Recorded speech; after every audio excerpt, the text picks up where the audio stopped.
qui nous protège, celui qui nous garde. Gloire au Seigneur. Amen. Est-ce que tu peux chercher au moins 10 personnes? Tu les salues en respectant les gestes barrières. Tu dis sois la bienvenue dans la maison de Dieu. Technicien, mon son. Donnez-moi plus de son.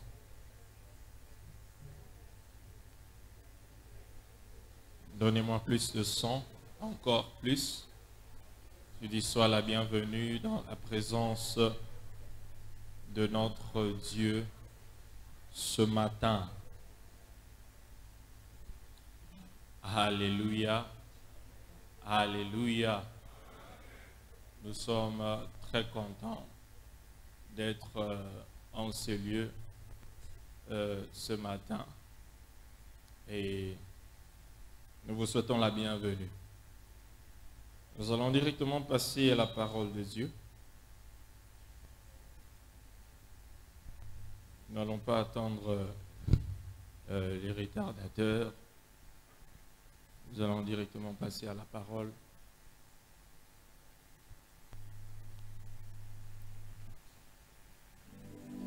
Ce matin, il fait beau.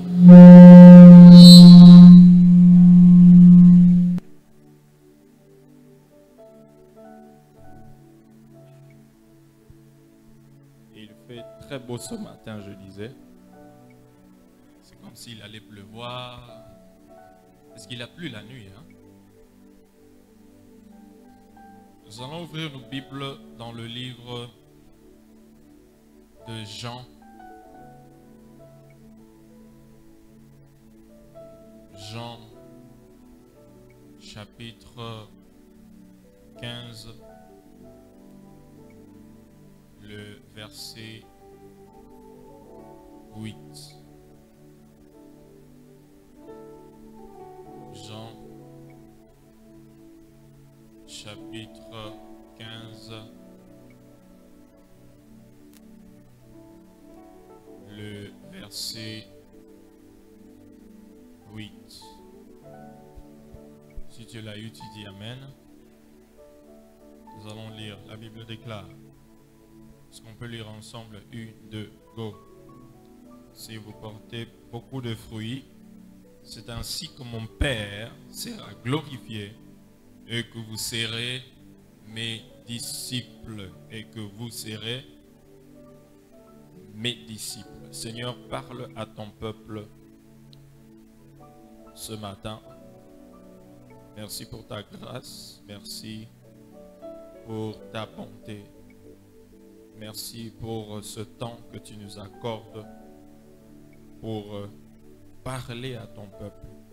Utilise-moi comme un simple instrument, que je diminue et que soit seul ton nom soit glorifié ce matin. Merci parce que tu vas édifier, transformer, instruire tes enfants ce matin. Je détruis toute puissance du diable, tout esprit de voyage de pensée.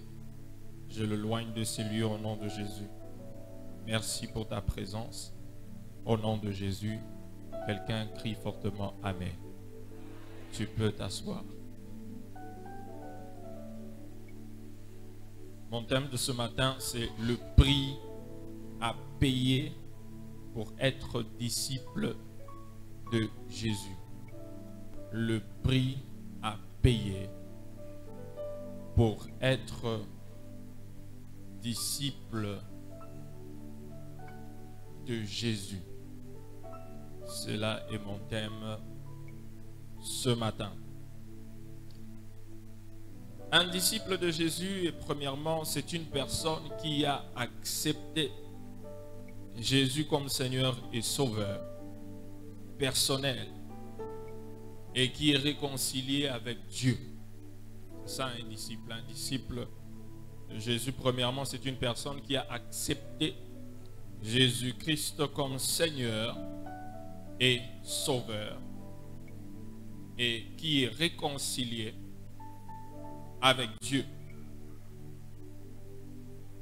Donc la première conditions d'être disciple de Jésus, pour être qualifié à être disciple de Jésus, c'est qu'il faut accepter Jésus comme Seigneur et Sauveur. Ça commence d'abord par cela. Nous l'appelons, c'est ça la nouvelle naissance. Tout commence par la nouvelle naissance. Deuxièmement, un disciple de Jésus est une personne qui est engagée, qui a engagé son cœur, toute sa pensée, toute son énergie à chercher Jésus. Un disciple, c'est une personne qui a engagé tout son cœur, toute sa pensée, toute son énergie à rechercher Jésus. C'est ça, un disciple de Jésus. Dans Matthieu, le chapitre 7, le verset 16, la Bible dit que vous les reconnaîtrez à leurs fruits. Vous les reconnaîtrez à leurs fruits. Ce matin, nous parlons de prix à payer, le prix à payer. Pour être disciple de Jésus, il y a des prix à payer. Et dans ce monde, nous savons que pour acquérir quoi que ce soit, il y a un prix que tu dois payer pour avoir la chose. Pour acheter le sucre, il y a un prix que tu dois payer pour avoir le sucre. Pour acheter une voiture, il y a un prix que tu dois payer pour avoir la voiture. Même pour se marier, il y a un prix que l'on doit payer pour se marier. Et même pour avoir le transport, il y a un prix à payer pour être capable de se déplacer dans la ville de Kinshasa. Et de la même manière que pour être disciple de Jésus, ce n'est pas n'importe qui peut être qualifié à être disciple de Jésus. Matthieu qui dit que vous les reconnaîtrez par leurs fruits, les vrais disciples. Un vrai disciple ne s'autoproclame pas disciple, mais les gens doivent dire que c'est un disciple. Je n'entends pas ton amen. Un vrai disciple ne s'autoproclame pas disciple. Les gens doivent le regarder et dire que c'est un disciple. Et le premier prix à payer pour être disciple de Jésus, on peut commencer? On peut commencer? On peut commencer. Le premier prix à payer, numéro 1. Mobilisateur, merci de partager le live. Et je souhaite la bienvenue à tous ceux qui nous suivent en direct. Merci de partager également. Le premier prix à payer, c'est l'abandon du péché. Quelqu'un dit l'abandon du péché.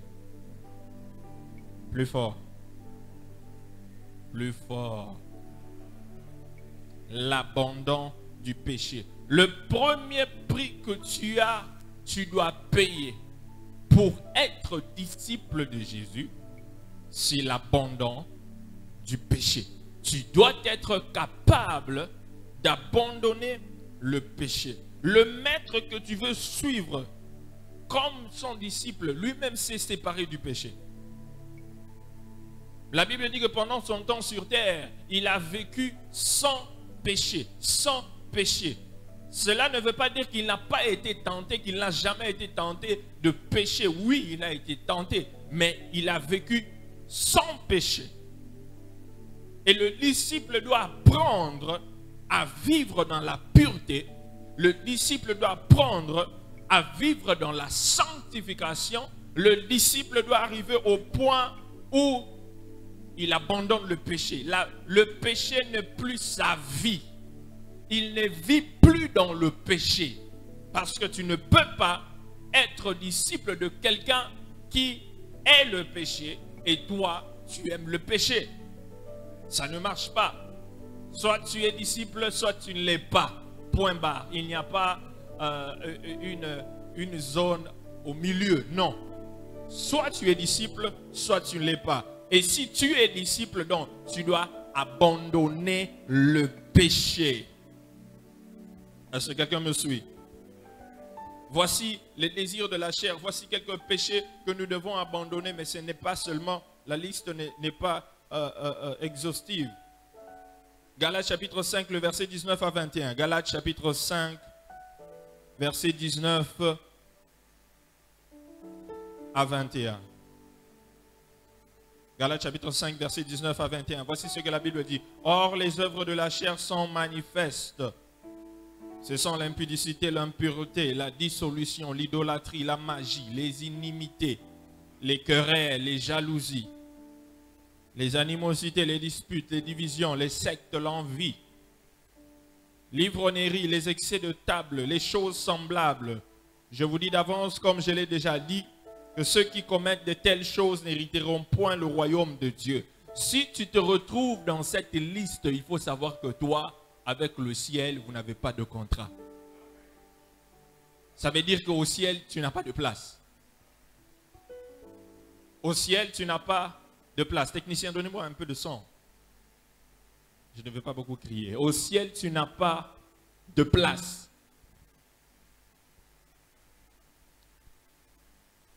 Si notre attitude envers le péché n'est pas encore réglée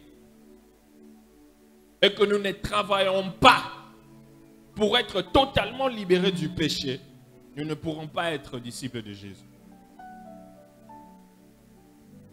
Si notre attitude envers le péché n'est pas réglée, n'est pas encore réglée, si ton attitude envers le péché n'est pas encore réglée, si tu ne travailles pas pour être totalement libéré du péché, nous ne pouvons pas être, tu ne peux pas être disciple de Jésus. Tu ne peux pas être disciple de Jésus. Une chose que tu dois savoir sur le péché est que toi, en tant qu'enfant de Dieu, tu es mort au péché. Répète après moi, je suis mort au péché. Regarde ton voisin, dis-lui, tu es mort au péché, tu es mort. Tu es mort.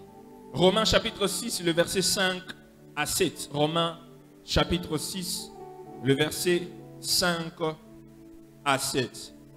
Romains chapitre 6, le verset 5 à 7. Voici ce que la Bible dit. En effet, si nous sommes devenus une même plante avec lui par la conformité à sa mort, nous le serons aussi par la conformité à sa résurrection. Sachant que notre vieil homme a été crucifié avec lui. C'est ça la clé. Notre vieil homme a été crucifié avec lui afin que le corps du péché fût détruit pour que nous ne soyons plus esclaves du péché. Car celui qui est mort est libre du péché.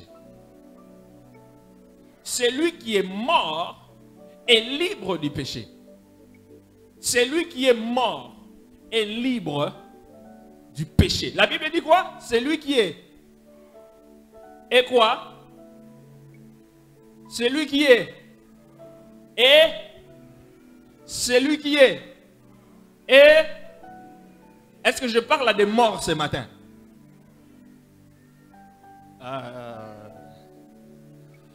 Vous ne me comprenez pas. Est-ce qu'il y a des morts en ce lieu ce matin? Non, tu dis oui, tu ne comprends pas ce que je dis.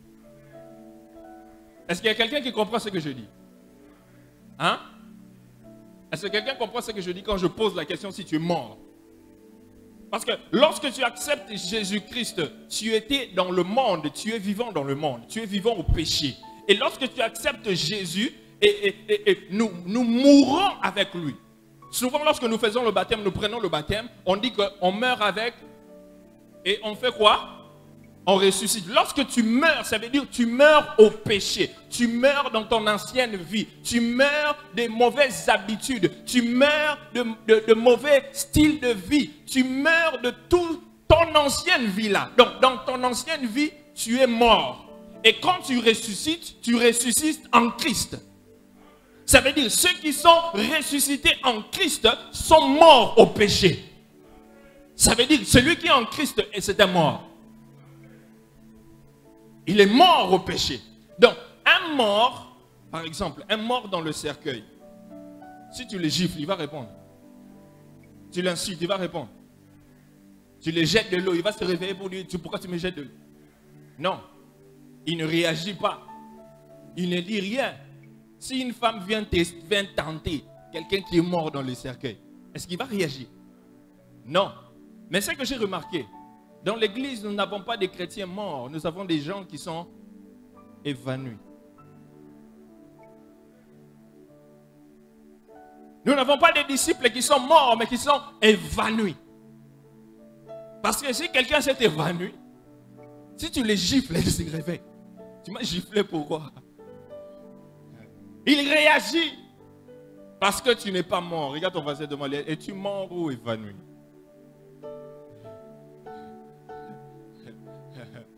Es-tu mort ou évanoui? Parce que si tu es mort, devant le péché, tu ne vas pas réagir. Devant le vol, tu ne vas pas réagir. Devant la corruption, tu ne vas pas réagir. Devant l'impudicité, tu ne vas pas réagir. Devant l'adultère, tu ne vas pas réagir. Devant le mensonge, tu ne vas pas réagir. Devant les critiques, tu ne vas pas réagir. Devant la musique mondaine, tu ne vas pas danser. Parce que tu es mort dans ces choses-là. Mais si tu es évanoui, quand on commence là, Tanto Zalaka. Tanto Zalaka. Tu regrettes encore ta vie passée. Si tu continues à regretter ta vie passée, tu n'es pas encore mort. Tu dois bien mourir pour être appelé disciple de Jésus. Un véritable disciple de Jésus, même s'il va dans une fête, on joue de la musique mondaine, ça ne le dit rien. Parce que pour lui, cela, c'est de la boue. Et à poto. Mais lorsqu'on te retrouve encore en train de faire les choses que tu faisais lorsque tu étais dans le monde, tu n'es pas disciple. Tu n'es pas mort. Tu t'es juste évanoui. Et tu n'es pas qualifié pour être appelé, pour porter ce nom-là de disciple de Jésus. Parce que tu n'as pas encore abandonné le péché. Lorsque tu es mort au péché, ton vieil homme est crucifié avec Christ. Ton vieil homme est crucifié. Ton vieil homme est crucifié. Est-ce que ton vieil homme est crucifié? Est-ce que ton vieil homme a été crucifié ou pas? Lorsque tu es mort au péché, le corps du péché doit être détruit. Lorsque tu es mort au péché, tu es libre du péché. Tu es libre. Lorsque tu es mort au péché, tu es libre du péché. Parce que la Bible dit que celui qui est mort est libre. Celui qui est mort est libre. Fais un effort de mourir au péché chaque jour. Quel est ce péché-là que tu n'arrives pas à abandonner jusqu'à aujourd'hui? Depuis que tu as accepté Jésus, c'est toujours le même péché. Tu es en train de te battre avec le même péché, avec les mêmes choses. Fais un effort de mourir au péché. Il y a des gens qui sont, jusqu'à aujourd'hui, tu es un chrétien, mais la bière, tu n'aimes pas abandonner. La bière. La bière, tu n'aimes pas abandonner. Et le verset qu'il utilise souvent, Paul avait dit à Timothée, prends un peu pour ton ventre, prends un peu. Tu n'es pas encore mort.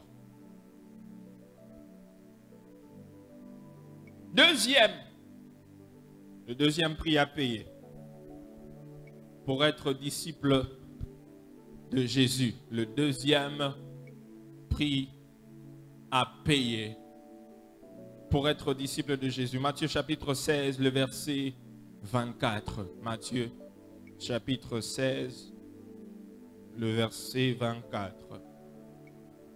Matthieu chapitre 16, le verset 24. Voici ce que la Bible dit. Alors Jésus dit à ses disciples, si quelqu'un veut venir après moi, qu'il renonce à lui-même, qu'il se charge de sa croix et qu'il me suive. Si quelqu'un veut venir après moi, qu'il renonce à lui-même, qu'il se charge de sa croix et qu'il me suive. Le deuxième prix à payer pour être disciple de Jésus, il faut porter sa croix. Tu dois porter ta croix. Regarde ton voisin, dis-lui, tu dois porter ta croix. Tu dois porter. Si tu veux être disciple de Jésus, tu dois porter ta croix. Chacun de nous a une croix à porter. Jésus a transporté sa croix et on l'a crucifié dessus. Et toi aussi, tu as ta croix à transporter.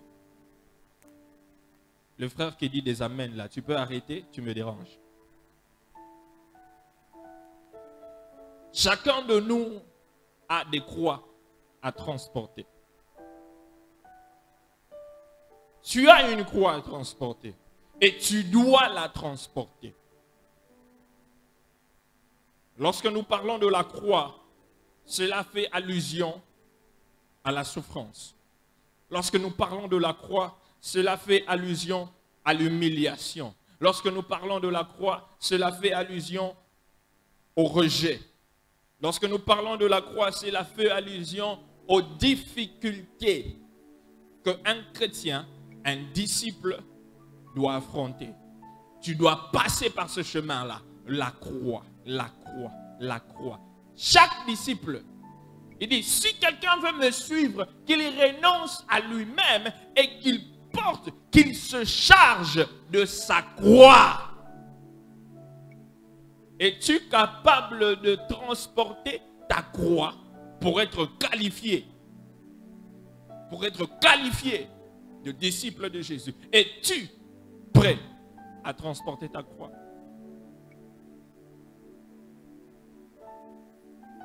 Il y a des gens qui ne sont pas prêts. Il y a des gens qui n'aiment même pas la croix. Il y a de ceux-là qui croient que lorsqu'ils sont devenus chrétiens, la vie chrétienne sera en rose. La vie chrétienne, c'est le bonheur. La vie chrétienne, c'est la joie. La vie chrétienne, c'est quoi? C'est le succès tout le temps. C'est la réussite tout le temps. C'est une vie sans problème. C'est une vie sans maladie, sans des difficultés. Une vie où tout va bien. Non, non, non, non. Non. Jésus lui dit, si tu veux être disciple, porte ta croix, porte la croix et suis-moi. Porte ta croix et suis-moi. C'est ça le contrat, la croix. Il nous promet la croix. Toi, tu ne peux pas refuser la croix. Si tu n'as pas encore transporté ta croix, il faut savoir que tu vas la transporter. Et si tu l'as déjà transportée, il faut savoir qu'il y a encore une autre croix qui arrive. Tu vas encore transporter. Donne-moi un amen que je prêche. Je te prêche la réalité de la vie chrétienne. C'est ça la réalité de la vie chrétienne. Tu vas rencontrer des difficultés dans la vie. Tu vas rencontrer des humiliations. Tu vas rencontrer le rejet. Tu vas passer par des temps de souffrance si tu vas être disciple de Jésus. Et Jésus va te faire passer par là pour te tester. Pour voir si tu es capable. Si tu es digne d'être appelé disciple de Jésus. Es-tu digne de porter son nom, ce nom-là, disciple de Jésus? Es-tu digne de porter ce nom-là, témoin de Jésus, chrétien? Es-tu qualifié d'être appelé disciple de Jésus? Ce n'est pas seulement un titre, mais c'est une vie que tu dois vivre. Et il y a des choses que tu dois expérimenter. Il y a un parcours dont tu vas passer. Tu vas traverser un certain temps. Des temps de difficultés. Il y en aura. Mais il y a d'autres personnes, lorsqu'ils passent par ces temps-là, ils abandonnent Dieu. Pourquoi, Seigneur, pourquoi la souffrance? Pourquoi les difficultés? Pourquoi la maladie? Pourquoi tu permets ceci? Et je laisse, je ne veux plus prier. Je ne veux plus te servir. Je t'abandonne. Et là, si tu te comportes comme ça, tu n'es pas qualifié d'être disciple de Jésus. Tu ne l'es pas. J'ai dit, frère, arrête. Protocole, interpellez-le. Protocole, interpellez le frère.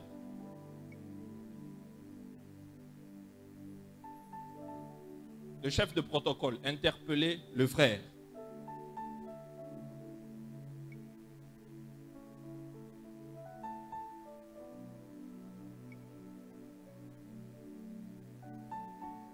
Dans la maison de Dieu, il y a de l'ordre. Amen. Hein? Dans la maison de Dieu, il doit y avoir de l'ordre. Donc, quand on parle, il faut écouter.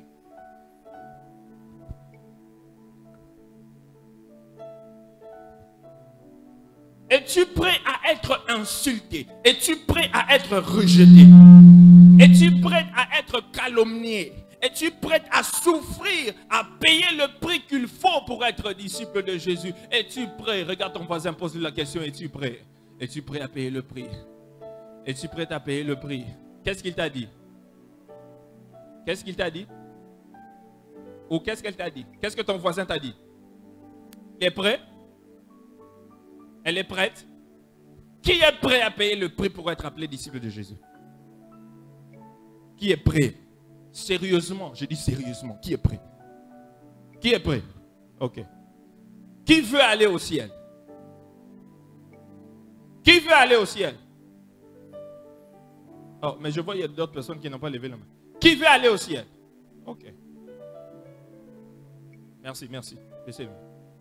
Qui est prêt à mourir maintenant pour aller au ciel? J'ai vu quelqu'un qui a fait... Je n'ai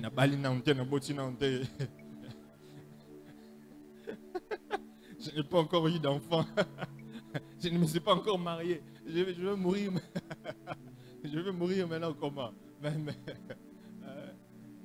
L'autre fois, j'ai raconté une histoire où dans un pays, il y avait dans un pays où on interdisait les églises en public. Et il y avait un pasteur qui avait une église dans le sous-sol. Il avait une église dans le sous-sol. Et comme on ne pouvait pas se réunir comme ça dans ce pays-là, parce que si tu te réunis comme ça, on t'arrête.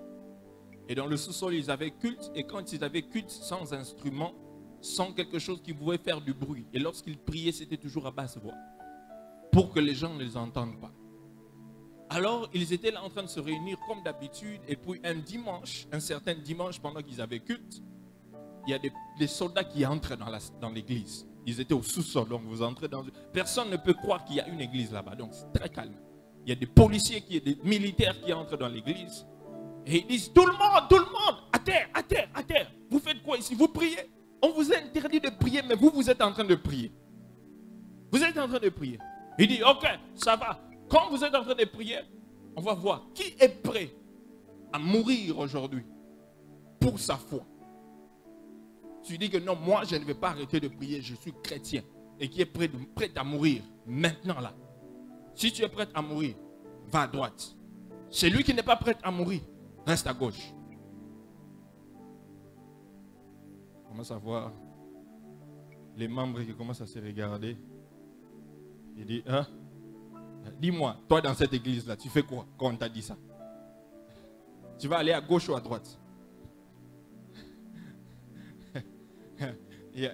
Les membres ils commencent à aller à gauche. À gauche. Le pasteur est resté à droite. Les autres membres.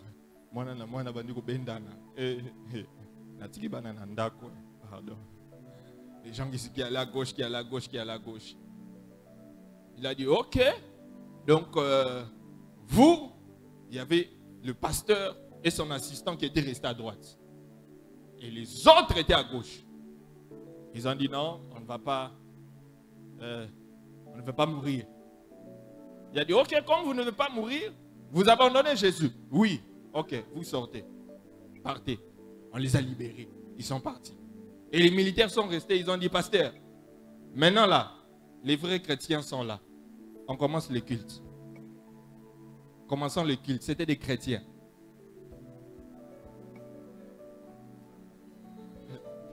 C'était des chrétiens.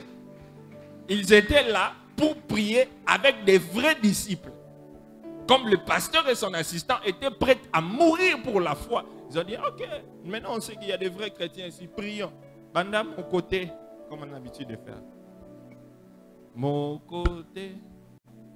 Ils ont commencé à prier. Toi, si on te met une arme là, abandonne Jésus. Où tu mets? Abandonne Jésus où tu mets. Tu dis quoi? J'abandonne ou je reste avec Jésus. Hein? Tu abandonnes ou tu laisses? Tu abandonnes ou tu restes avec Jésus? Tu fais quoi? Tu fais quoi? Il faut dire la vérité. Il faut dire la vérité. Il faut dire la vérité.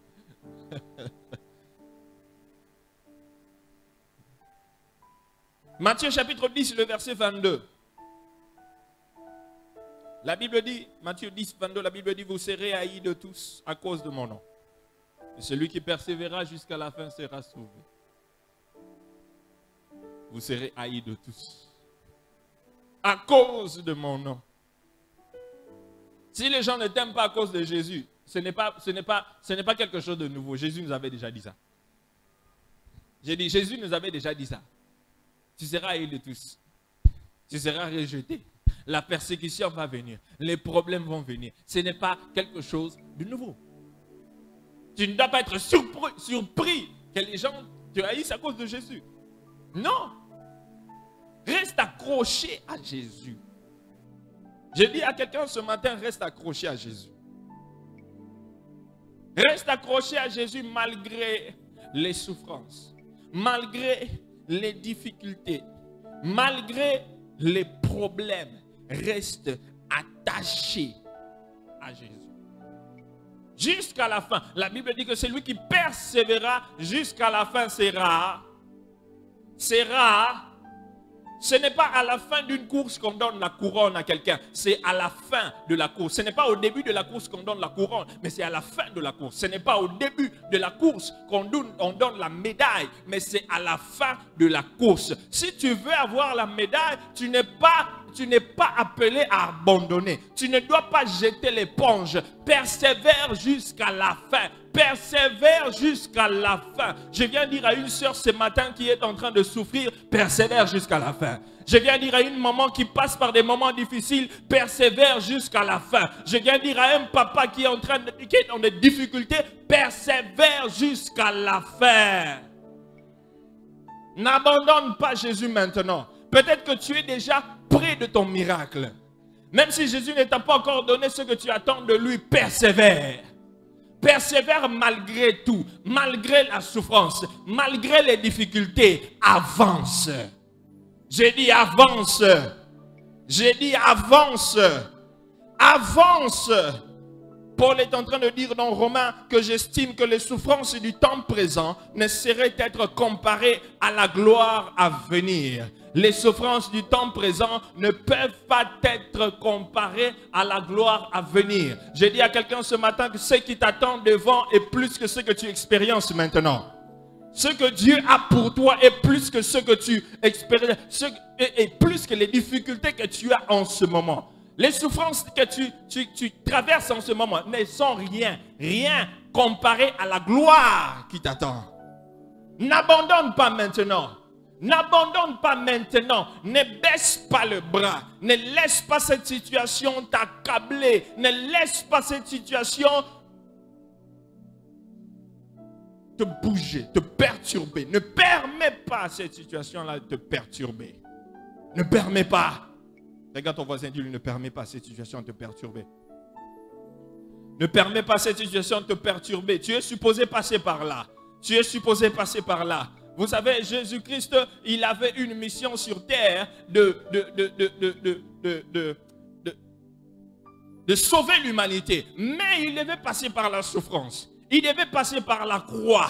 Il devait passer par les difficultés. Il devait passer par cette situation difficile. Je viens dire à quelqu'un, la gloire que tu cherches se trouve de l'autre côté de la croix. Il n'y a pas de gloire sans la croix. Il n'y a pas de gloire sans souffrance. Il n'y a pas de gloire sans difficulté. Il n'y a pas de puissance sans sacrifice. Il n'y a pas de résurrection sans mort. Il n'y a pas tout cela. Tu dois passer par là. Tu dois passer par là. Tu dois passer par le désert. Tu dois porter ta croix. Porter ta croix. Porter ta croix. Accepte cette situation-là. Mais il y a la gloire qui t'attend de l'autre côté. J'ai dit, il y a la gloire qui t'attend de l'autre côté. Il y a la gloire qui t'attend de l'autre côté. Il y a la gloire qui t'attend de l'autre côté. Aujourd'hui, les gens se moquent de toi, mais tu sais qu'il y a la gloire de l'autre côté.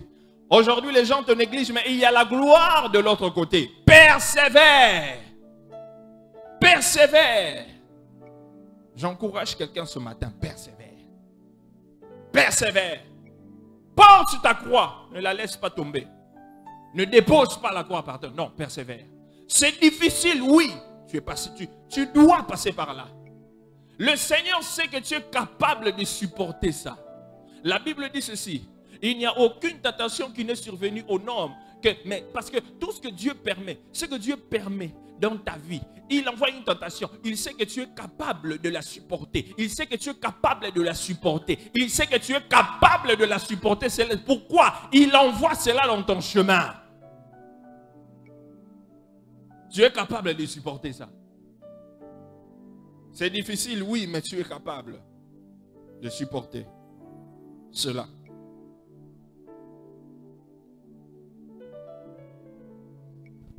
Lorsqu'on parle de la croix, on voit la honte. Lorsqu'on parle de la croix, on voit la douleur. Lorsqu'on parle de la croix, on voit la déception.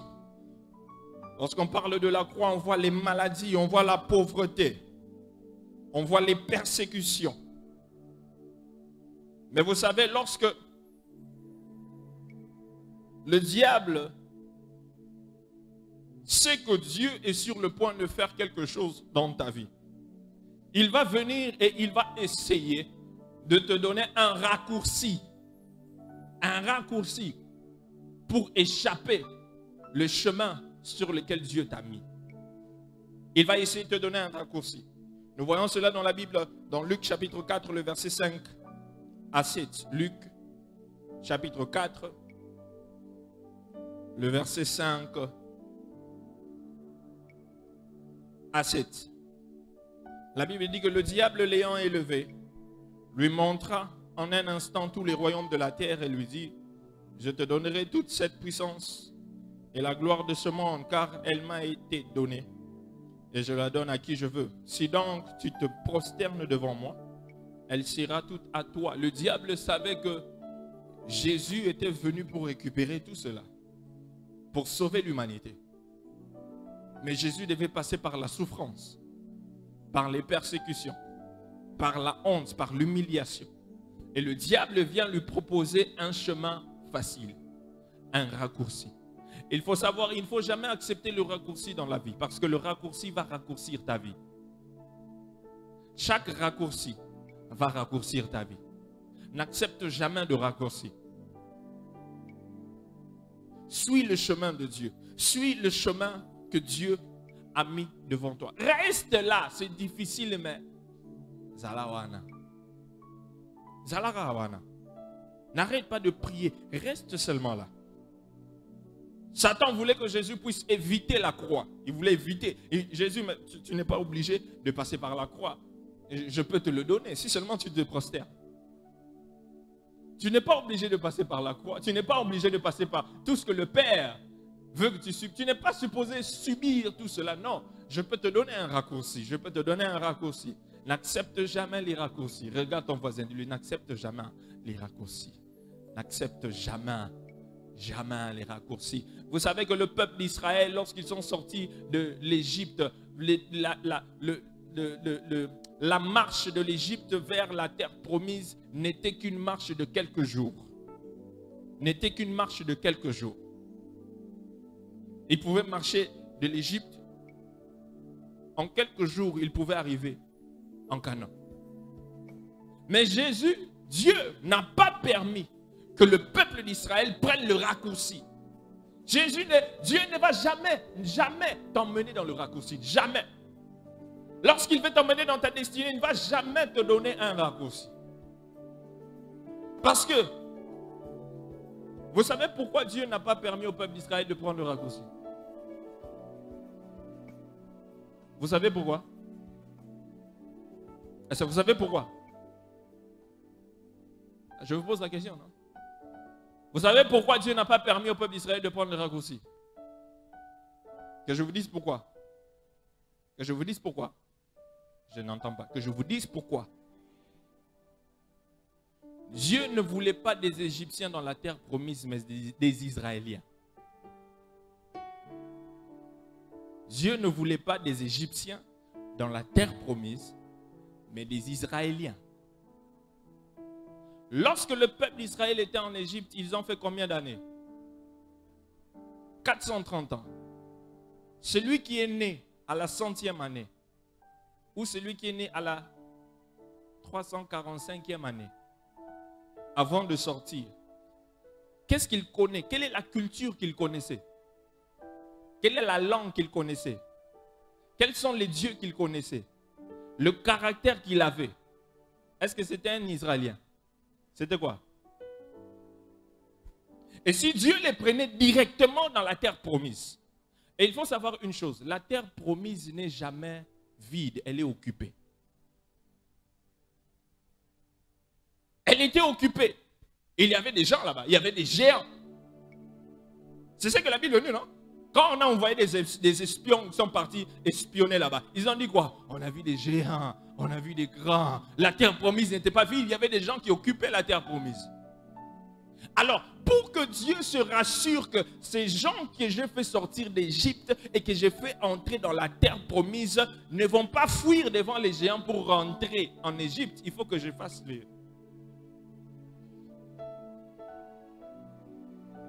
le détour. Pourquoi? Parce que dans le détour là, Dieu voulait faire une chose. Dans le détour, Dieu était en train de chercher une chose. Il voulait d'abord enlever dans la mentalité de ces gens-là la culture égyptienne, la mentalité égyptienne, le caractère égyptien, la façon de parler égyptienne, le langage égyptien, tout ce qu'ils avaient, la façon de voir égyptienne, afin de les donner sa propre nature, sa propre culture. Mais cela devait se faire dans le désert. Cela devait se faire dans le désert. Et Dieu souvent nous fait passer dans le désert. C'est afin de travailler sur nous, de travailler sur nous, de travailler sur nous. Avant de travailler à travers nous. C'est pendant ce moment-là de la souffrance, pendant ce moment de désert, que Dieu a commencé à travailler sur le peuple d'Israël. Il a commencé à travailler leur caractère. Il a travaillé leur comportement. Il a travaillé leur manière de voir. Il a travaillé leur manière de faire. C'est dans le désert. C'est dans le désert. Vous savez, des fois, Dieu te fait passer par le désert, c'est parce qu'il veut juste forger ton caractère. Il veut forger ton caractère. Il veut forger ton comportement. Il veut forger ta façon de voir les choses. Parce que quand nous venons du monde, nous avons tous les comportements du monde, nous avons toutes les habitudes du monde, nous avons le caractère du monde, nous avons le comportement du monde, nous avons même la manière de penser. C'est la pensée, c'est la manière que les païens pensent. C'est pourquoi Paul qui dit aux Romains dans le chapitre 12, et il dit quoi? Soyez renouvelés. Renouvelés. Que nous devons renouveler notre manière de penser, renouveler notre manière de penser. La sagesse là doit être renouvelée, notre mentalité. Pourquoi? Parce que nous avons encore le bagage païen en nous. Mais Dieu te fait passer, il utilise la souffrance, il utilise les épreuves, il utilise ces situations difficiles pour nous forger. Pour nous forger. Et Dieu utilise même la souffrance et tout ce temps-là pour t'aider à connaître Dieu. Pour t'aider à connaître Dieu. C'est ce que la souffrance fait dans ta vie. La souffrance est bonne, le désert est bon, la croix est bonne. Parce que premièrement, la croix t'aide à mieux connaître Dieu. La croix t'aide à mieux connaître Dieu. C'est souvent dans les moments difficiles que on arrive à comprendre Dieu. On arrive à connaître Dieu dans une dimension autre que celle qu'on avait l'habitude de voir. C'est dans la souffrance que tu vas regarder. Tu dis, ah, je n'ai jamais connu Dieu dans cette face. Je n'ai jamais vu cette face de Dieu. Je n'ai jamais vu cette face de Dieu. C'est dans la souffrance. C'est lorsque tu portes la croix. que Dieu, que tu arrives à connaître Dieu, que tu arrives à connaître Dieu. Dans la Bible, nous voyons que l'exemple de Meshach, Shadrach, Abednego, ils n'ont jamais connu Dieu dans cette dimension-là que lorsqu'ils sont entrés dans le feu. C'est lorsqu'ils sont entrés dans le feu qu'ils ont découvert que celui qui était avec eux était le feu dévorant. Ils ont découvert qu'ils étaient aussi des flammes de feu. Quand ils sont entrés dans le feu, tu ne peux pas expérimenter le feu dévorant si tu n'es pas dans le feu. Alléluia. Alléluia.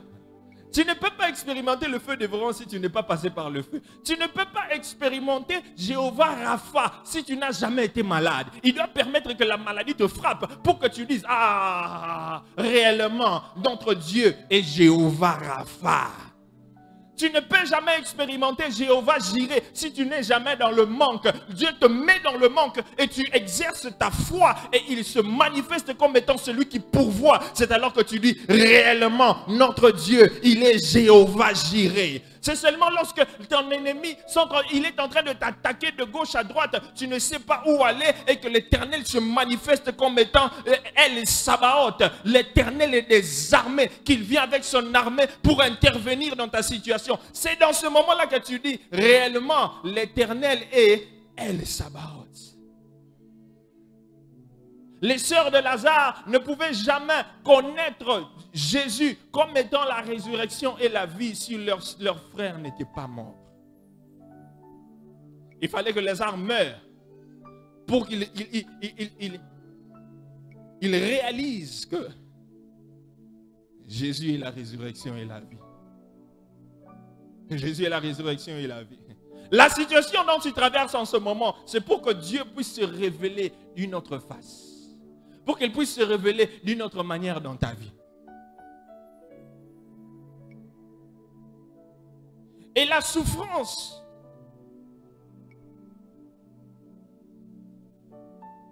la deuxième chose que la souffrance fait dans ta vie, la souffrance bâtit ta personnalité. La souffrance bâtit ta personnalité. Répète après moi, la souffrance bâtit ma personnalité. La souffrance bâtit mon caractère.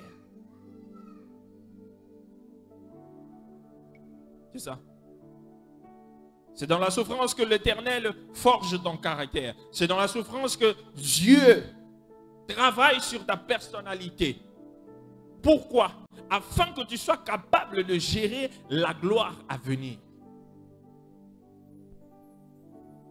Dieu bâtit ton caractère, il forge ta personnalité. Pourquoi? Parce que pour que tu sois capable de gérer la gloire à venir.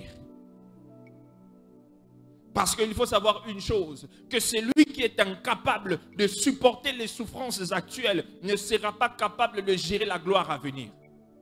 Je répète.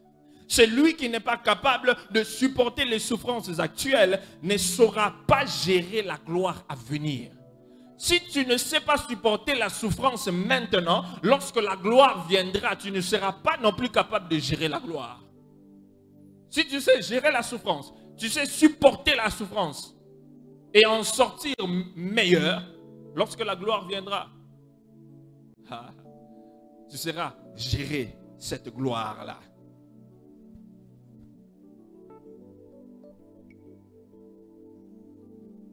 Dieu est en train de te préparer pour ce qu'il a préparé pour toi.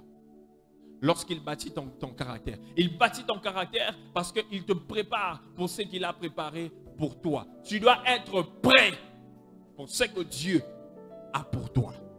C'est pourquoi il doit bâtir ton caractère. Bâtir ton caractère. La souffrance te prépare à la grande gloire. La souffrance te prépare à la grande gloire. Il y a des gens qui n'aiment pas que Dieu puisse les préparer. Il y a des gens qui n'aiment pas ça. Ils n'aiment pas ça. Seigneur, pourquoi? Tu ne sais pas que Dieu est en train de te préparer. Il te rend capable à gérer. Il te rend ferme. Parce qu'il sait que ce qui va venir, ce qui va arriver, si tu n'es pas prêt, tu ne sauras pas supporter ça. Tu ne sauras pas supporter la gloire. Tu ne sauras pas supporter l'élévation. Tu ne sauras pas garder l'élévation. Tu ne seras pas gardé la bénédiction. Vous savez, c'est une chose d'être béni, c'est une autre de maintenir la bénédiction. C'est une chose d'être élevé, c'est une autre de maintenir l'élévation. C'est une chose d'être délivré et c'est une autre de maintenir la délivrance. Et Dieu veut faire en sorte que tu sois capable, que tu sois prêt. Que tu sois prêt. C'est ce que Dieu est en train de faire avec le petit David. Lorsqu'il était encore dans la jungle, lorsque personne ne le connaissait, Dieu était en train de le préparer dans la souffrance, dans la jungle. Il le préparait, il a envoyé le lion. C'était une préparation. Il a vaincu le lion, il a envoyé le tigre. C'était une préparation. Et quand il a vaincu le tigre, il faut savoir que le lion préparait Goliath et préparait David pour affronter l'ours. L'ours est en train de préparer David pour affronter Goliath. Et lorsqu'il est arrivé devant Goliath, il a tabassé Goliath. Pourquoi? Parce qu'il était déjà préparé avec l'ours et le lion. C'était des entraînements que Dieu était en train de lui donner. Et lorsqu'il est arrivé devant Goliath, il a tabassé Goliath. Et Goliath le préparait pour le trône. J'ai dit, Dieu est en train de préparer quelqu'un pour le trône. Dieu est en train de te faire traverser des histoires parce qu'il te prépare pour ce qu'il a préparé pour toi. Il te prépare pour ce qu'il a préparé pour toi. Et je veux vous dire une chose, la préparation est très importante. Pourquoi? Parce que lorsque la préparation rencontre une opportunité, le succès est inévitable. Je répète, lorsque la préparation rencontre une opportunité, le succès est inévitable. Une personne qui a déjà été préparée et qui n'attend qu'une opportunité. Et lorsque l'opportunité se présente, le succès est inévitable. La personne doit réussir. Regarde ton voisin, est-ce que tu es préparé? Si on balance une opportunité maintenant, est-ce que tu as été préparé assez pour avoir la réussite, avoir le succès? Est-ce que tu as été assez préparé? Laisse Dieu te préparer. Permets au Seigneur de te préparer. Je dis, permets au Seigneur de te préparer. Parce que lorsque la préparation rencontre l'opportunité, le succès est inévitable. La préparation dans ton domaine, que tu es médecin, que tu es chauffeur, que tu es plombier, la préparation, lorsque la préparation, tu es bien préparé, tu rencontres une opportunité. La réussite. La réussite. La réussite. Les gens vont te voir réussir, ils vont te dire que tu as touché au fétiche, mais ils ne savent pas que tu as été préparé. Ils ne savent pas que tu as eu un temps pour te préparer. Ils voient seulement en train de monter, tu montes, tu fais des exploits, mais ils ne savent pas que tu as été préparé. Que Dieu est en train de te préparer dans la brousse, dans la forêt, devant le lion, l'ours. Et c'est comme ça. Laisse Dieu te préparer à travers la souffrance, à travers la croix. Et lorsque tu réussis, tu entres dans ta destinée. C'est ça le but. Laisse Dieu travailler sur toi. Dieu ne peut pas travailler à travers toi s'il n'a pas d'abord travaillé en toi. Il doit faire un travail en toi avant de travailler au travers de toi. Il doit d'abord travailler en toi avant de travailler au travers de toi. Afin que tu sois prêt. Et Daniel 11 qui dit que ceux du peuple qui connaîtront leur Dieu agiront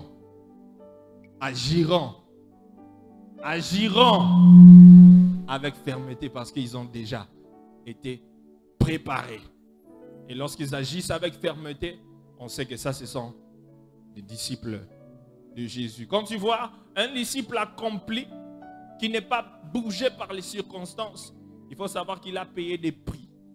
Il a payé un prix pour être ce disciple. Et il a été préparé pour arriver où tu es. Je prie que Dieu puisse préparer des gens ce matin. Je prie que Dieu puisse faire en sorte que tu deviennes un véritable disciple de Jésus. Et laisse-toi animer. Et laisse-toi faire par le travail que le Saint-Esprit est en train de faire en toi.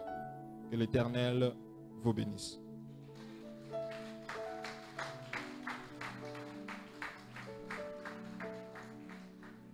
Je veux que tu te lèves où tu es.